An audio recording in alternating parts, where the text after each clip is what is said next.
Hey, everybody. Thanks for listening to On the Podcast. Short episode form podcast to give you something to do while you kill time doing your business on the pot. Or maybe you called a plumber. Maybe that's related, maybe it's not. And when you called this plumber, the service provider told you that they'd show up Tuesday between 10 and noon. Oh, I was going to say like 10 and 4. Yeah. Yeah. The worst. I'll tell you something that always makes people show up. Do something else. Like listen to our podcast, start something, learn something, and they will show up in a timely fashion, You'll if hit not play, early. Yeah. and they'll be there. Exactly. So call some contractors, turn on our episode, learn half of an episode. And then they'll show up and interrupt you. Exactly. I'm Liz. And I'm Katie. Hi, Liz. Hey, Katie. What are we talking about today? We are talking about a geological situation as well as a pathogenic situation. I don't know what pathogenic means. I'll educate you. We're here to learn Latin. Pathogen. Like sickness. Disease. And then ick means pertaining to. So we're talking about diseases and geological sites. Okay. Could have put that together. Here we are. It's been a long week. It's been a long week. Look, I'm here to teach a language. Not well. Not good. I'm going to teach you not good English. Me speak English good. Me speak English. Okay. We're talking about Kitum Cave. Kitum Cave. Kitum Cave. Is this a place? This is a place. Okay. This is a noun. This is a person, place, or thing.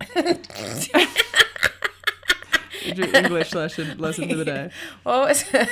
Wasn't there a noun song from Schoolhouse Rock? Oh, I'm sure. I just know. I'm just a bill. Yes, I'm only a bill. And I'm sitting here on Capitol Hill. Doesn't he die? The bill? Yeah, doesn't the bill die? I don't think so. He gets cited into law. I thought he died on the hill. That was probably a different show. Okay. Rest in anyway, peace, Bill. Where are we set? Where's this place set? This is in Mount Elgon National Park in Kenya, which is in Africa. Oh, okay. I know Kenya. Continent Africa. Good. Following. This cave is a volcanic shield cave, which is created by pyroclastic rocks, which is when rock fragments produced and ejected from a volcano when it erupts form together and create this cave situation. Okay. Cool. It is 700 feet deep or long Wow. or wide. Not sure which direction it goes. Spaces. I don't understand the third dimension. 2, I'm pretty good at.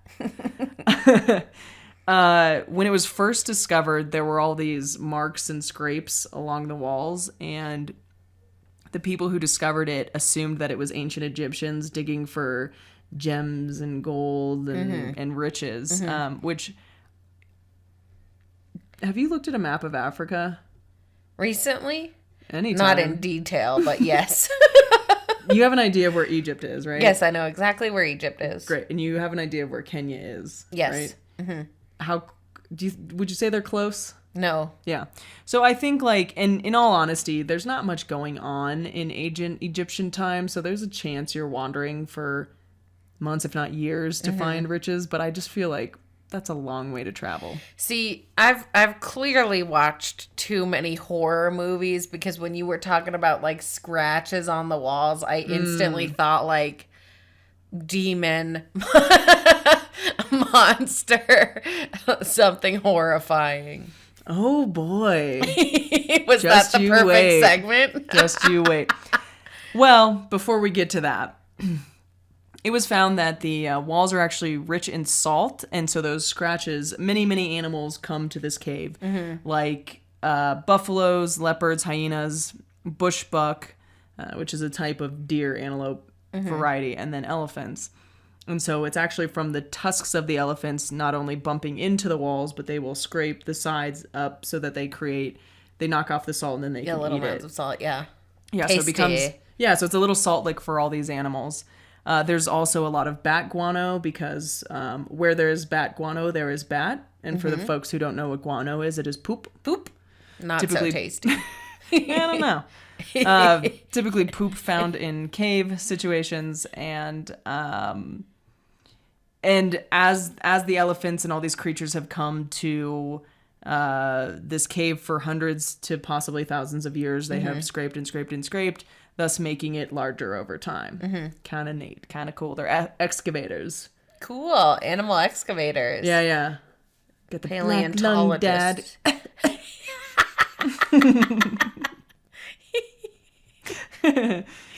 Now, because of this, well, in this cave, there are deep crevices where younger elephants have actually fallen into and died. So there's essentially like an elephant graveyard and probably other animals as well. That's sad.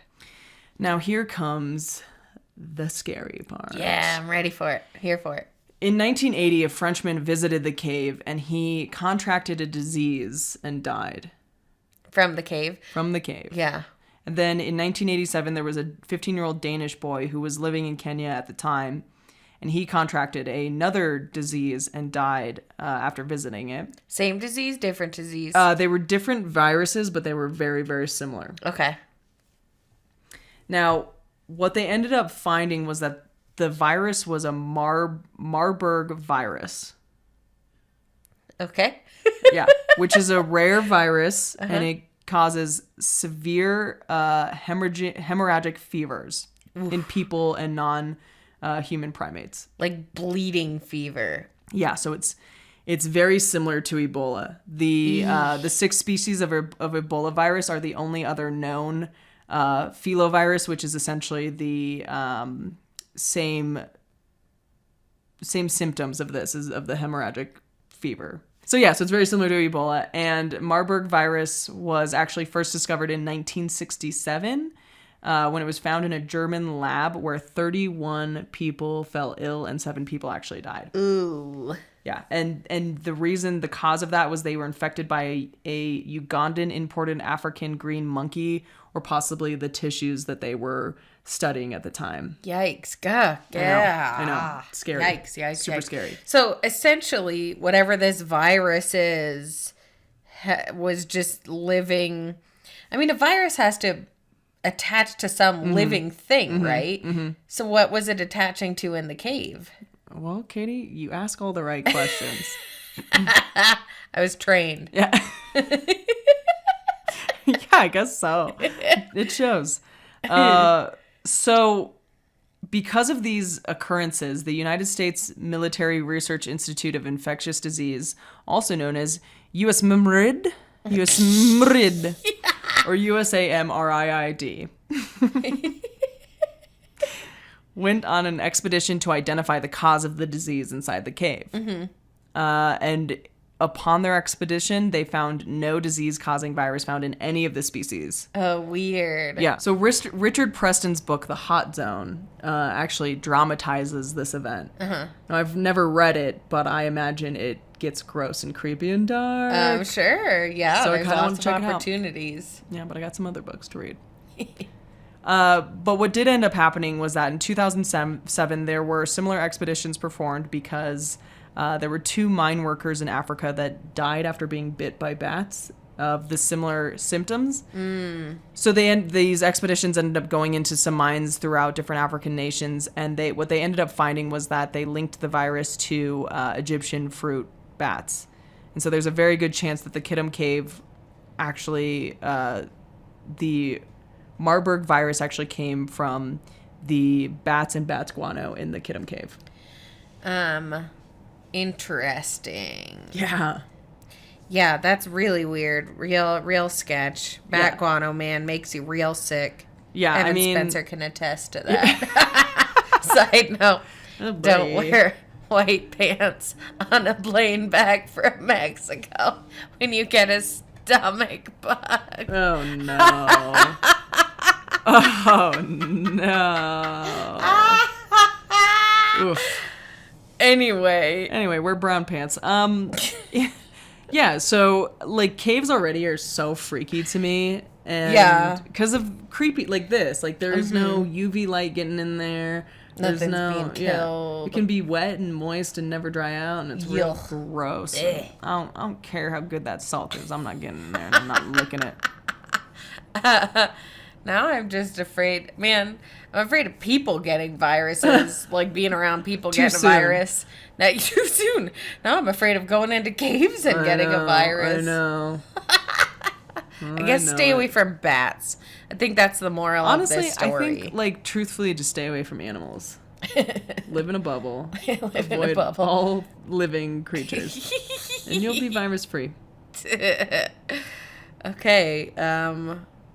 Gross, but very interesting. Thank you. Kind of scary also. Very scary. Yeah. Africa's cool, by the way. Just don't go into their caves. Just don't go into their caves. Yeah. I feel like I would want to. I'm drawn to caves. Yeah. Drawn to dark. Like, Yikes. ooh, I don't think I should be going in there, but I'm gonna go look. Well, That's my attitude. Therapist you can talk to. I do want to point out, though, I think this is funny, that it was the Egyptian fruit bats that they ended up connecting the disease to. And there I was denying the fact that ancient Egyptians would come digging for their riches and their gold. When in all reality, it seems like ancient Egyptian bats made their way to Kenya. Yeah, but bats could fly. Well, I know, but don't discount it. Okay, Liz. Real interesting. Yeah. Thanks for that. You're welcome. So, what's that inside my body? Praise be, it is not the Marburg virus, and you're not coughing up and barfing up and sneezing up blood. Yuck. No, thank you. It's Good hopefully news. knowledge staying deep inside your body. Okay. See you next time. Be well.